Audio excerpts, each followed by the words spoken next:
দেখ যে কোশ্চেনটা পড়বো সেটা কি, কোশ্চেনটা এরকম ভাবে দেবে, বিজ্ঞাপনের বিরুদ্ধে আপত্তিকর বিষয়, ঠিক আছে, বিজ্ঞাপনের বিরুদ্ধে আপত্তিকর বিষয়, বা এটাকে ঘুরিয়ে যখন কোশ্চেন দিতে পারে বিজ্ঞাপনের অসুবিধা বা সীমাবদ্ধতা, তাহলে কি বললাম, অ্যাডভার্টাইজমেন্টের বিরুদ্ধে আপত্তি, মানে কোন কোন জিনিস অ্যাডভার্টাইজমেন্টের বিরুদ্ধে আপত্তিকর বিষয় আছে, ঠিক আছে। তো কোশ্চেনটা ভালো করে বুঝতে হবে। তাহলে বুঝতে পারলি কোশ্চেনটা তোকে বিজ্ঞাপনের অসুবিধাও দিতে পারে বা বিজ্ঞাপনের কি দিতে পারে, আপত্তিকর বিষয়, ঠিক আছে। তো objection or limitation of advertising. তো প্রথম পয়েন্ট হচ্ছে, আমরা কি জানি অ্যাডভার্টাইজমেন্ট অনেক সুবিধা আছে, জানি তো অ্যাডভার্টাইজমেন্ট প্রচুর সুবিধা আছে। যেমন কোনো জিনিসে যদি প্রচুর সুবিধা থাকে তার আবার কি অসুবিধাও থাকে। তবে অ্যাডভার্টাইজমেন্ট যেমন সুবিধা আছে ওর কিছু অসুবিধাও আছে। এমনি তোরা নিজেরাও পারবি কি কি পয়েন্ট বেরোতে পারে অ্যাডভার্টাইজমেন্টের কি কি অসুবিধা আছে। এক তো আমরা যখন অ্যাডভার্টাইজমেন্ট খুলি দেখবি বেশ কিছু অ্যাডভার্টাইজমেন্ট যখন টিভিতে আসে সমাজের পক্ষে খুব ক্ষতি করে। এই টিভিতে দেখবি অনেক অ্যাড আছে যেটা আমাদের সমাজের পক্ষে খুবই ক্ষতি করে।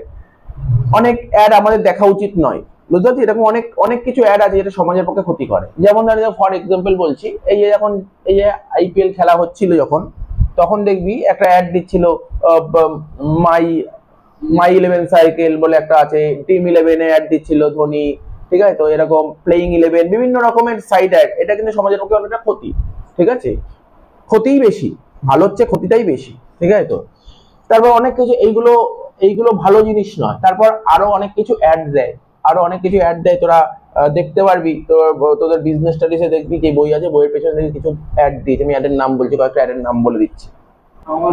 যেমন ধর একটা একটা দিয়েছে, অ্যাডভার্টাইজমেন্টের এক্সাম্পল বলছি, নজর সুরক্ষা কবচ, ঠিক আছে। এটা কিন্তু একটা, বুঝতে পারছিস তো, এটা হচ্ছে একটা বাজে, অ্যাডভার্টাইজমেন্টের কখনো ভালো দিক নয়, ঠিক আছে। তো তারপর কি, এই যে বলছে চাই সঠিক জ্যোতিষ বিচার, চাই সঠিক রত্ন, বুঝতে পারলি তো। তারপর বলছে এনার্জি ব্রেসলেট, তারপর শ্রী ধনলক্ষ্মী যন্ত্র, বশীকরণ। তো এইগুলো হচ্ছে, এরকম আরো অনেক অ্যাড আছে। কিছু কিছু অ্যাড সমাজের পক্ষে খুবই ভালো, আবার কিছু কিছু অ্যাড তো সমাজের পক্ষে খুবই ক্ষতিকর, ঠিক আছে। তো আরো অনেক অ্যাড আছে, কয়েকটা নাম বললাম, এগুলো একটা ঠিকঠাক নাম, আরো কিছু অ্যাড আছে আমি আর বললাম না, টিভি খুললে অনেক অ্যাড দেখতে পারি, ঠিক আছে। তো তো দেখ এটা হচ্ছে, তো বলছে প্রথম পয়েন্ট বলছে, দেখ এখানে কি বলছে, বলছে অসত্য প্রচার।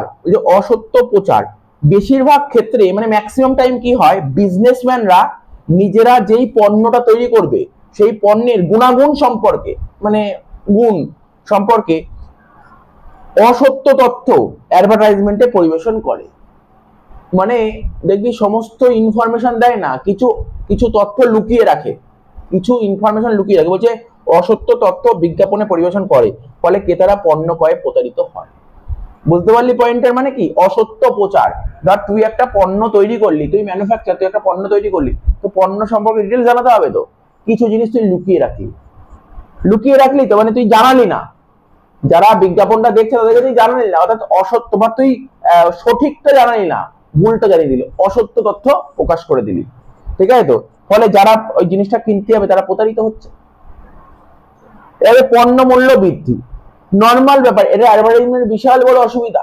পণ্য মূল্য বৃদ্ধি পায়, কারণ ও বিজ্ঞাপন, এত বিজ্ঞাপন দেবেন, এত অ্যাডভার্টাইজমেন্ট দেবে, তার জন্য প্রচুর খরচ হয়, আর প্রচুর খরচের টাকাটা কার থেকে তুলবে, ওই যে পণ্য বেচবে, বেচে টাকাটা তুলবে, ঠিক আছে। তো বলছে যে বিভিন্ন প্রচার মাধ্যমে প্রচুর বিজ্ঞাপন দেওয়ার ফলে কি হয়, প্রচুর অ্যাডভার্টাইজমেন্ট দেওয়া হয়, প্রচুর বিভিন্ন প্রচার মাধ্যম, বিভিন্ন জায়গায় অ্যাড দেয়, বিভিন্ন জায়গায় অ্যাড দেওয়ার ফলে তাহলে কি হবে, ওর পণ্য মূল্য বেড়ে যাবে, আর পণ্য মূল্য বেড়ে গেলে কি করবে, ও কি কোম্পানি কি নিজের পকেট থেকে টাকাটা দেবে, ও কি করবে, যে প্রোডাক্টটা বেচবে, প্রোডাক্টের সঙ্গে দাম বাড়াতে থাকবে, প্রোডাক্টের দাম বাড়াতে থাকবে, ঠিক আছে। এই জন্য বলা হয়, দেখবি যেই প্রোডাক্টের যত বেশি অ্যাডভার্টাইজমেন্ট আছে না, তার দামটা বেশি, কিন্তু যার অ্যাডভার্টাইজমেন্ট কম তার দাম কম।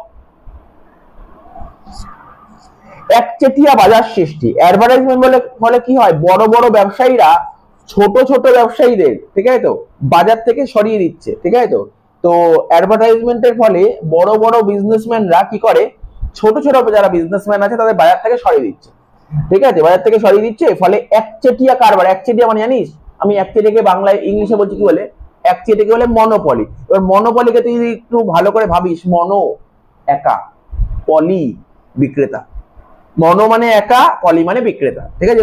মানে ইকোনমিক্স যখন পড়বি এটা জানবি, মনোপলি, যখন মার্কেট আর আসবে বলবো মনোপলি, মনো মানে একা আর পলি মানে বিক্রেতা, একজন বিক্রেতা, বলতে পারবি একজন বিক্রেতার উদাহরণ বলতে পারবি? এমন কোন বিজনেস একজন বিক্রেতা?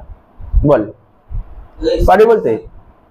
ও বললো সিএসসি, ঠিকই বলেছে সিএসসি। তুই এখানে এই ধর আমি আমার লাইট ফ্যান এসি চলছে, আমাকে তো ইলেকট্রিক লাইন লেগে যেত, তাহলে আমি ইলেকট্রিক লাইন আমি চাইলেও সিএসসি ছাড়া অন্য কোনো লাইন নিতে পারবো?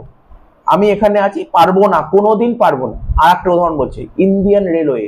তুই রেলে করে জার্নি করবি, তুই ইন্ডিয়ান রেলে উঠবি না, হতে পারে কখনো? হতে পারে না। এটা তো একচেটিয়া, এটাকে একচেটিয়া বলে, বুঝলি তো? এছাড়া তোর কোনো সেকেন্ড অপশনই নেই তোর কাছে, কোনো সেকেন্ড অপশনই নেই, এটাকে বলে একচেটিয়া। বোঝা গেল একচেটিয়া কাকে বলে? এটা মাথায় রাখবি। তো বলছে কি, একচেটিয়া বাজার সৃষ্টি করে রেখেছে, মানে অ্যাডভার্টাইজমেন্টের ফলে বড় বড় বিজনেসম্যানরা ছোট ছোট ব্যবসায়ীদের বাজার থেকে সরিয়ে দিচ্ছে, ওরা একচেটিয়া কারবার তৈরি করছে, ফলে ক্রেতারা বেশি শোষিত হয়। ঠিক আছে তো?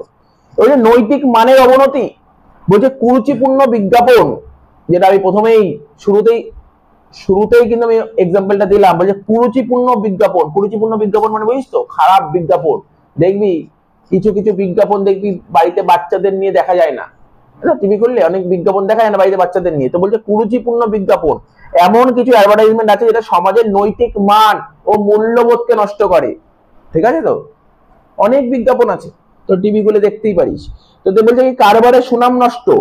বলছে মিথ্যা বিজ্ঞাপনের ফলে কারবারের সুনাম নষ্ট হয়। তুই যদি মিথ্যা বিজ্ঞাপন দিলি, তুই ভাব, চেষ্টা কর, তুই যে অ্যাডভার্টাইজমেন্টটা দিলি সেটা ভুল অ্যাডভার্টাইজমেন্ট দিলি, তাহলে কি হবে? বিজনেসের পক্ষে খুব ভালো, ইনিশিয়ালি সেল হয়ে যাচ্ছে, আস্তে আস্তে বিজনেস ডাউনের দিকে যাবে, বিজনেসের গুডউইল নষ্ট হবে। তো এবার বলছে বিচার বুদ্ধির ওপর প্রভাব। ঠিক আছে তো?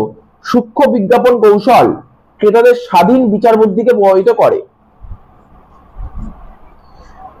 অবাঞ্ছিত অভাববোধ সৃষ্টি করে সমাজের ক্ষতি করে, বিচার বুদ্ধির উপর প্রভাব ফেলছে। অর্থের অপচয়, বিজ্ঞাপন প্রতিযোগিতার ফলে পণ্যের বিপণন ব্যয় ক্রমশ বৃদ্ধি পায়, মানে অ্যাডভার্টাইজমেন্ট কম্পিটিশন হয়ে গেছে।